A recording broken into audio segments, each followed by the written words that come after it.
नमस्कार, मैं सुशील कुमार ज्ञान वर्ष में आपका स्वागत करता हूँ।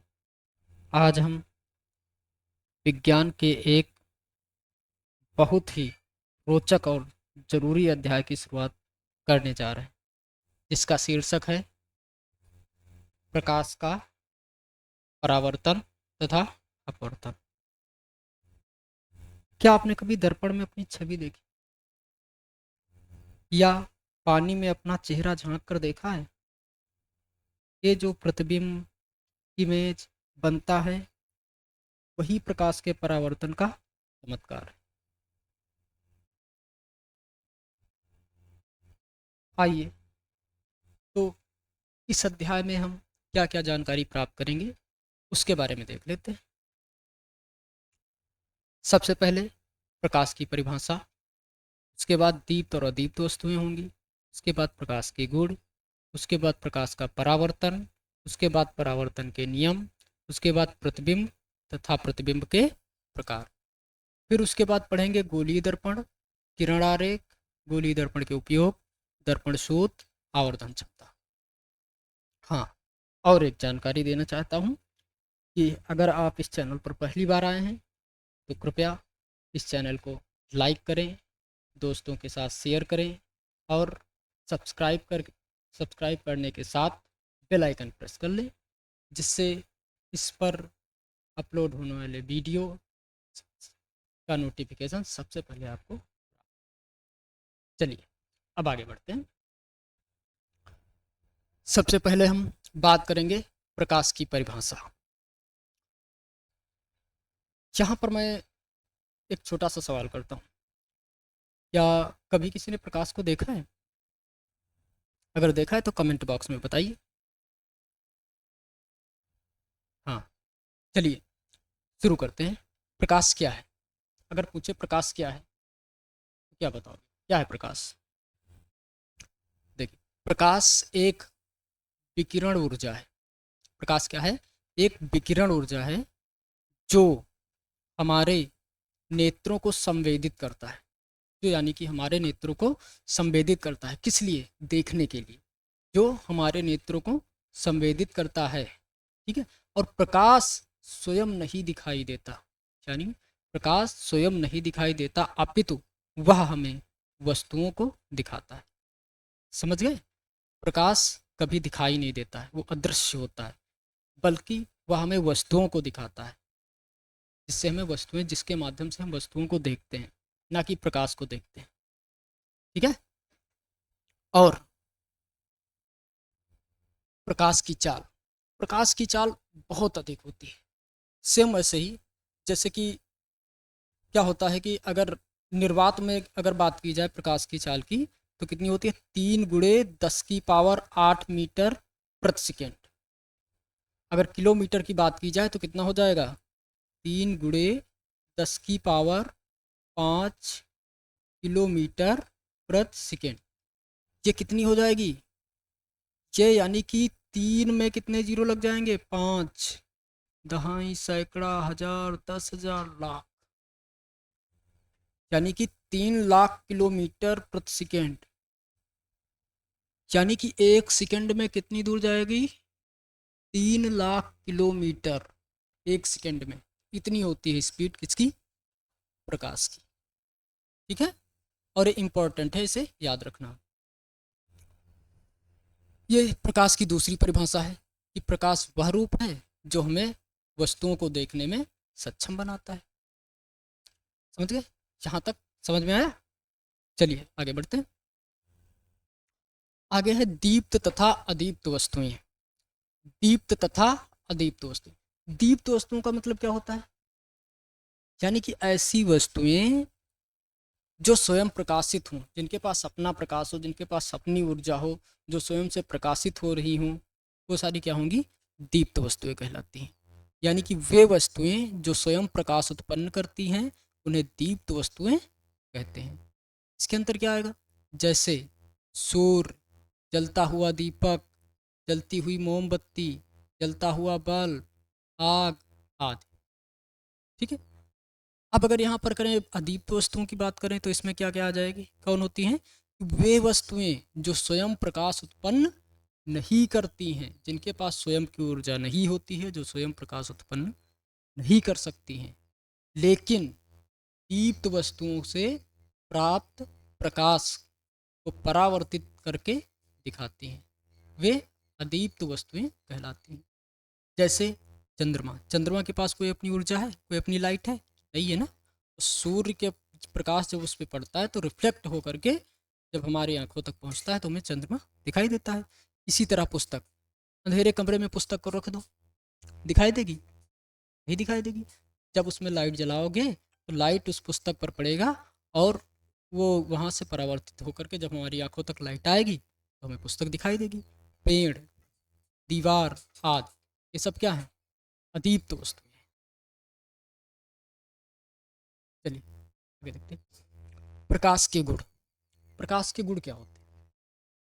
वैसे तो प्रकाश के बहुत सारे गुण हैं, बहुत सारे, लेकिन यहाँ पर कुछ मुख्य और बेसिक से बता रहे हैं। जैसे प्रकाश सदैव सीधी रेखा में चलता है, प्रकाश हमें वस्तुओं को देखने में सहायता करता है, प्रकाश विद्युत चुम्बकीय तरंगों के रूप में चलता है, प्रकाश का परावर्तन होता है, प्रकाश का अपवर्तन होता है, प्रकाश का विवर्तन होता है, और प्रकाश की गति बहुत अधिक होती है। ये होती है 3 लाख किलोमीटर प्रति सेकेंड, या 3 × 10⁸ मीटर प्रति सेकेंड। समझ गए? और इसके अलावा बहुत से होते हैं कि प्रकाश की जो गति होती है वो अनुदैर्ध्य होती है, अनुदैर्ध्य तरंगों के रूप में चलता है। चलिए आगे चलते हैं। इसके बाद प्रकाश का परावर्तन, प्रकाश का परावर्तन क्या होता है? प्रकाश का परावर्तन ऐसे समझ लिए, जैसे कोई एक बॉल लिए और दीवार पर मारते हैं, जब बॉल दीवार से टकराती है तो उसके बाद वो बॉल क्या होती, उसी माध्यम में उसी तरफ वापस लौट आती है। तो इसी प्रकार प्रकाश की किरण जब किसी चिकने सतह या पॉलिशदार सतह जैसे दर्पण से टकराती है तो वह अधिकांशतः उसी माध्यम में लौट जाती है। तो इस प्रक्रिया को क्या कहते हैं? प्रकाश का परावर्तन कहते हैं। जैसे मान लीजिए ये क्या है? दर्पण है, ये दर्पण है ना। दर्पण के दो तल होते हैं, एक तरफ क्या होता है जिधर चेहरा दिखाई देता है, और दूसरी तरफ क्या होता है कि जिधर पेंट होती है। तो ये मान लीजिए इधर क्या है, ये पेंट है, ये इधर क्या है, मान लो पेंट है, ठीक। और ये क्या है, ये इधर परावर्तक तल है। तो अब जैसे कहीं से इस पर हम एक प्रकाश किरण डालेंगे तो ये जो प्रकाश किरण इधर डालेंगे ये क्या हो जाएगी, क्योंकि आ रही है किस तरफ, ये दर्पण की तरफ आ रही है, तो ये हो जाएगी आपतित किरण। क्या हो जाएगी? आपतित किरण, ठीक है। ये दर्पण की तरफ आ रही है तो इसलिए हो जाएगी आपतित किरण। और फिर ये दर्पण के जिस बिंदु से टकराएगी ये क्या हो जाएगा? आपतन बिंदु। ये हो जाएगा आपतन बिंदु। अब टकराने के बाद ये ये प्रकाश किरण क्या होगी, दूसरी तरफ चली जाएगी ना। तो ये जब दूसरी तरफ जा रही है यानी कि परावर्तित हो रही है, तो ये परावर्तित हो रही तो इसलिए क्या हो जाएगी, ये हो जाएगी परावर्तित किरण। परावर्तित किरण, ये क्या हो जाएगी? परावर्तित किरण। अब इन दोनों को अलग करने के लिए क्या करेंगे, एक यहाँ पर लंब डाल देंगे, काल्पनिक लंब डाल देंगे। ये क्या हो जाएगा, इसे बोलते हैं अभिलंब। इसे क्या बोलेंगे? अभिलंब, ठीक है। ये क्या हो जाएगा?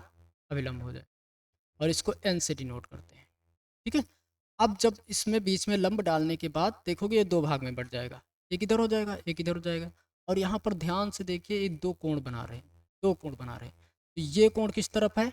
आपतित किरण की तरफ है, तो ये क्या हो जाएगा? आपतन कोण हो जाएगा। ये क्या हो जाएगा?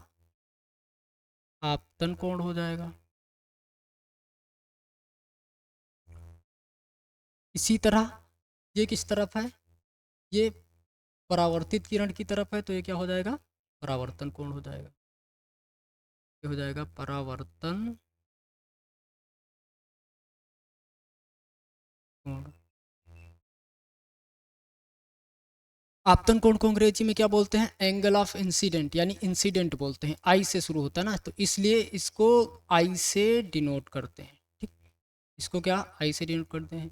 और परावर्तन कोण यानी कि एंगल ऑफ रिफ्लेक्शन, इसे आर से शुरू होता है, इसलिए इसको आर से डिनोट किया जाता है। ठीक, यहाँ तक समझ में आ गया? चलो आगे बढ़ते हैं फिर।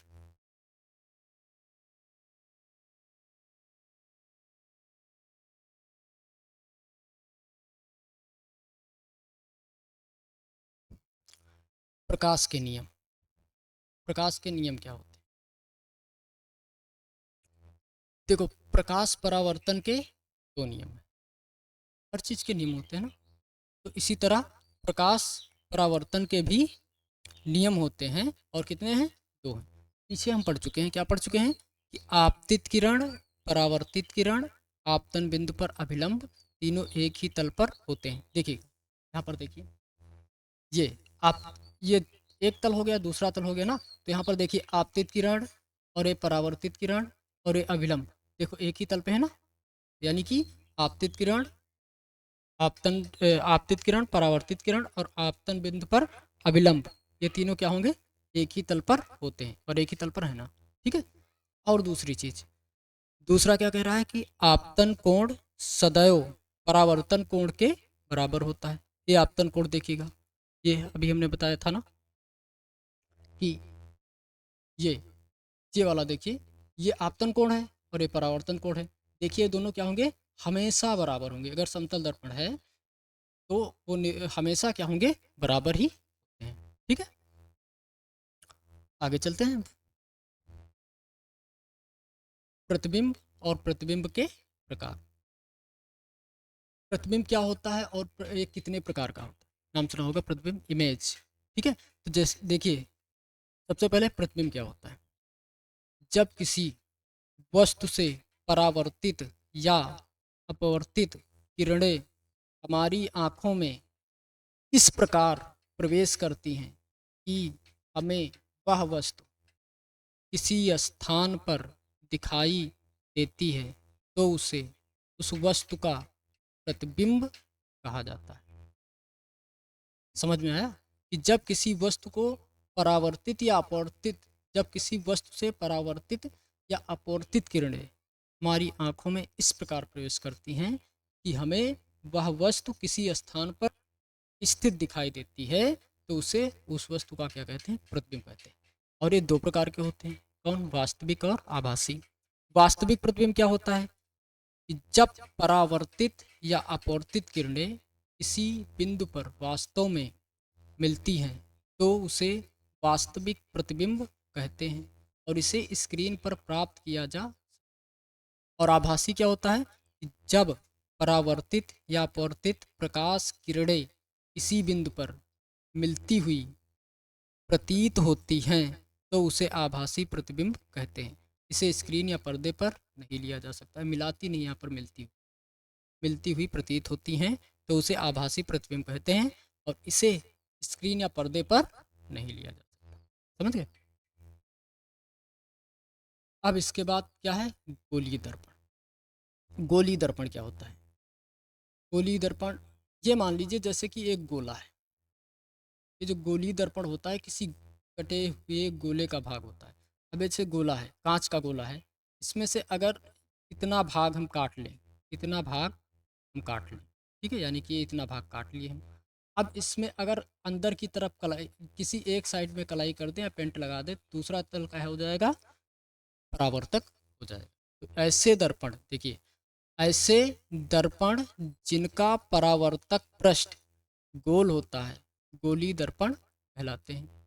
जैसे चमकदार चम्मच का वक्रित पृष्ठ, चम्मच देखा ना, तो वो भी क्या होता है? एक गोलीय दर्पण की तरह कार्य करता है। जो चमकदार, ठीक है, चमकदार पृष्ठ होगा वो क्या हो जाएगा? गोलीय दर्पण की तरह। और क्या होता है? गोलीय दर्पण का परावर्तक पृष्ठ अंदर अथवा बाहर की ओर वक्रित हो सकता है। इस प्रकार गोलीय दर्पण मुख्यतः दो प्रकार के होते हैं। देखो, या तो ये जैसे क्या है, ये गोले का कटा हुआ भाग है, ठीक है, ये कांच के गोले का कटा हुआ भाग है। अब अगर इसमें क्या कर दें? अंदर की साइड कलाई कर दें, पेंट लगा दें, ठीक है, तो क्या हो जाएगा, इसका बाहर वाला साइड क्या हो जाएगा, परावर्तक हो जाएगा। ठीक, तो या फिर क्या करें, या फिर क्या करें, इसके बाहर साइड क्या कर दें, कलाई कर दें। बाहर साइड अगर कलाई करेंगे तो अंदर साइड क्या हो जाएगा, ये परावर्तक हो जाएगा। यानी कि